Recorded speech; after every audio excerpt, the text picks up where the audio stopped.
Hi everybody, happy Wednesday. I hope you're doing amazing. Okay, so let's go back to what we were talking about yesterday, about how there's three stages, and how people really just don't end up getting to the third stage. So most people actually quit in that first stage where things are just difficult, or as they call it in the podcast, awkward, the awkward or difficult stage. And you would think that the stage has to come to an end at some point.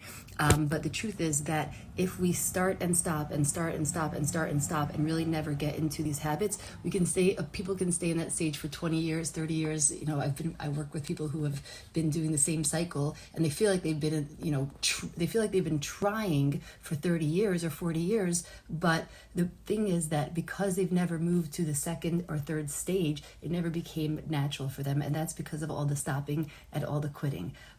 So the goal really is to learn to stick to it until we get to that second stage. But if you've gotten to that second over and over again and I'm not getting past it, it could be because I'm doing it wrong. For example, if I'm, let's say, taking a tennis lesson, right? And I'm swinging poorly, and I just keep swinging poorly, and I keep swinging poorly, or I keep swinging poorly, or I'm taking a swimming lesson, and I just keep doggy paddling and doggy paddling and doggy paddling, right? And there's no instructor to correct me, and there's no instructor to perfect my strokes, right? And there's no one showing me where I went wrong or what I did wrong. So then all the repetitions and all the practice in the world will not get me past that first stage, right? So the idea is not just the repetition, but the course correction.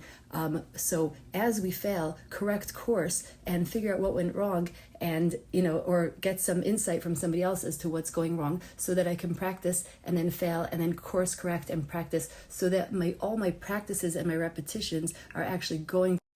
So this way, all my practice and all my repetitions are not just repeating the same failures, right, over and over and over again, but actually learning from each one and correcting, so that each failure becomes a part of moving forward, as opposed to just repeating and repeating and repeating, right? So practice is not just about repeating it, and right, and we can't really move to that second stage just by countless repetitions. It's about by repeating and then correcting, repeating and correcting. So if you're failing and then you correct it, you're winning. If you're failing and repeating and failing and repeating, we don't end up moving to that second stage. And then tomorrow I'll talk a little bit more about the third stage. Have an awesome day, everybody.